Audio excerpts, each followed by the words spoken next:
বন্ধুরা, আজ আমি একদম ভিন্ন স্বাদের একদম নতুন ধরনের একটা রেসিপি নিয়ে চলে এসেছি, যেটা কিন্তু ছোটোর থেকে বড় সবাই অনেক পছন্দ করে। তো রেসিপিটা হচ্ছে চপ। তো চপ তো আমরা অনেক রকমভাবে খেয়েছি, বাজারে বা বাড়িতেও তৈরি করে খেয়েছি। আলুর চপ, ভেজিটেবল চপ, নানান ধরনের চপ। তবে আজ আমি একদম ভিন্নভাবে ভিন্ন স্বাদের তৈরি করে দেখাবো চপ। তো চপটা কীভাবে তৈরি করছি এবং কী দিয়ে তৈরি করছি দেখতে থাকুন, আশা করছি ভালো লাগবে।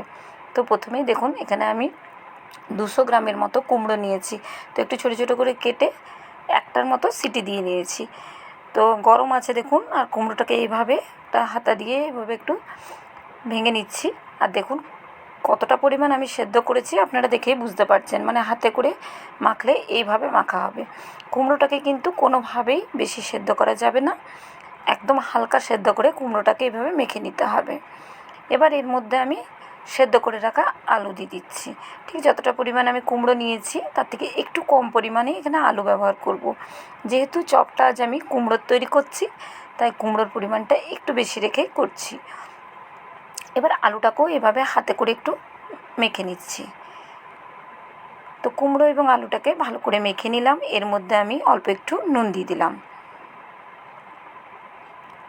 নুনটা দিয়ে এবার ততক্ষণে আমি কড়াইটাকে গরম হতে দিয়ে দিয়েছি। এবার এই চপের জন্য মশলাটা রেডি করে নেব। এখানে আমি লঙ্কা দিয়ে দিলাম, শুকনো লঙ্কা। শুকনো কড়াইয়ের মধ্যে এই যে পরে আরও একটা লঙ্কা ব্যবহার করেছি, আর এভাবে লঙ্কাটাকে একটু পুড়িয়ে নিলাম। সেটা নামিয়ে রেখে দিলাম। এবার কড়াইয়ে 1 চামচের মতো তেল দিয়ে দিলাম। তেল দিয়ে তেলটাকে একটু গরম হতে দিয়ে দেবো।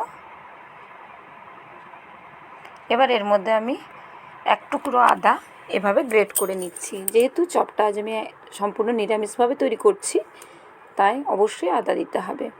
আদা, আর এখানে আমি 1 চামচ ভর্তি করে গোটা জিরে ফোড়ন দিলাম।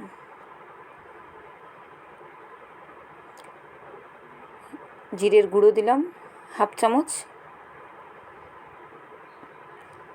অল্প একটু হলুদের গুঁড়ো দিয়ে দিলাম। দিয়ে এগুলোকে একটু ভেজে নেব তেলের মধ্যে।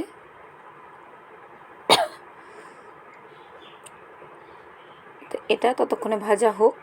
এবার এই যে লঙ্কাগুলোকে আমি পুড়িয়ে নিয়েছি, সেই লঙ্কাগুলোকে এইভাবে হাতে একটু চটকে নেব। এভাবে একবার চপ তৈরি করে দেখবেন, একদম ভিন্ন স্বাদের এবং ভিন্নভাবে তৈরি করে দেখাচ্ছি, আপনাদের ভালো লাগবে চপটা। তো ভালো করে এবার লঙ্কাটাকে মেখে নেব এই আলু এবং কুমড়োর মধ্যে।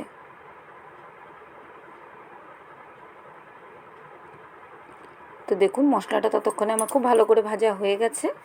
এবার এই যে মেখে রাখলাম আলু কুমড়োর মিশ্রণটা, সেটা আমি এই মশলার মধ্যে দিয়ে দেব। দিয়ে এবার নেড়ে চেড়ে করে ভেজে নেব ভালো করে। তো নাড়াচাড়া করে দেখুন ভেজে নিয়েছি। আরও কিছুক্ষণ কিন্তু এটাকে ভালো করে যাতে মিশে যায়। আর বেশ কড়াই থেকে দেখুন ছেড়ে আসছে, মানে খুব সুন্দরভাবে তৈরি হয়ে যাবে। তবে আরও কিছুক্ষণ একটু আমি এভাবে কড়াইয়ের মধ্যে ভেজে নেব। এইভাবে একবার আলুর পুরটা তৈরি করে দেখবেন, স্বাদ কিন্তু দুগুণা বেড়ে যাবে। আর এভাবে যদি বাড়িতেই চপ তৈরি করে নেন, তাহলে কিন্তু বাজার থেকে আর কিনে খাওয়ার প্রয়োজন পড়বে না। তো হয়ে গেছে, এটা নামিয়ে আমি আলাদা দিকে ঠান্ডা হতে একটু দিয়ে দিচ্ছি। তো কড়াইয়ে আবারও 1 চামচের মতো সাদা তেল দিয়ে দিলাম। এবার 1 মুঠো বাদাম দিয়ে দিলাম। বাদামটাকেও একটু ভালো করে ভেজে নেব। দেখুন বাদামটা খুব সুন্দরভাবে ভাজা হয়ে গেছে। এবার বাদামটাকেও আমি কিন্তু তুলে সাইডে রেখে দিচ্ছি। এবার ওই কড়াইয়ের মধ্যে চপটা ছাকার জন্য আমি সাদা তেল ব্যবহার করছি, তাই পরিমাণ মতো তেল দিয়ে গরম হতে দিয়ে দিচ্ছি।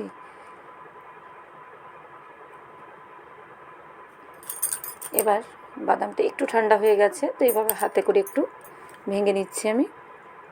চাইলে হালকা মিক্সির মধ্যেও গুঁড়ো করে নিতে পারেন, তাতেও খেতে লাগবে। তবে চপের মধ্যে দানা দানা বাদামটা থাকলে খেতে ভালো লাগবে মুখে পড়লে, সে কারণে এইভাবে হাত দিয়ে একটু ভাঙলেই কিন্তু ভেঙে যাবে বাদামগুলো। তো এইভাবে হাত দিয়ে একটু চটকে নিচ্ছি বাদামগুলোকে। এবার এই আলুটার সঙ্গে ভালো করে বাদামটাকেও মিশিয়ে নেব আমি।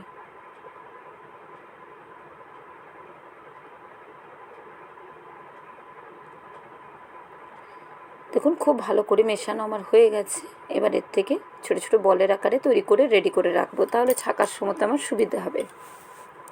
তো আপনারা যেরকম সাইজের তৈরি করতে চান সেরকমভাবে বড় ছোটোটা করে নিতে পারেন। তো এইভাবে সমস্ত লেচিগুলো তৈরি করে নিচ্ছি আমি।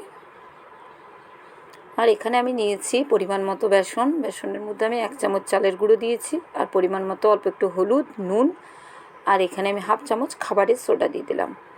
তো খাবার সোডা সমস্ত দিয়ে এবার এটাকে জল দিয়ে আমি কিন্তু গুলে নেব।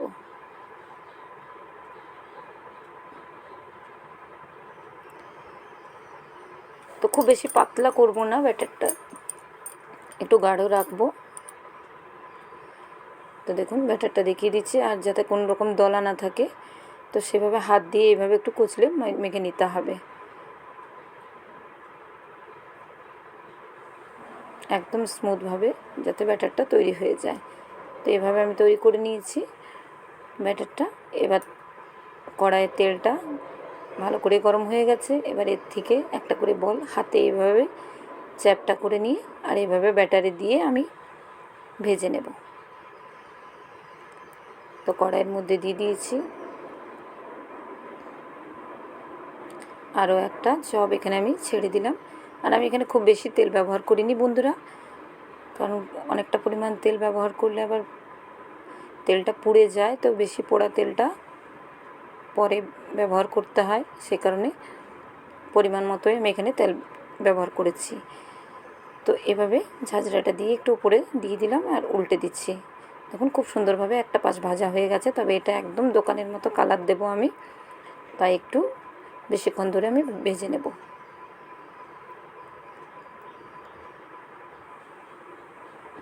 তো বাড়িতে তো অনেক রকমের চপ তৈরি করেছেন, একবার এভাবে কুমড়োর চপ বানিয়ে দেখুন আর বাড়িতে সবাইকে তৈরি করে খাওয়ান।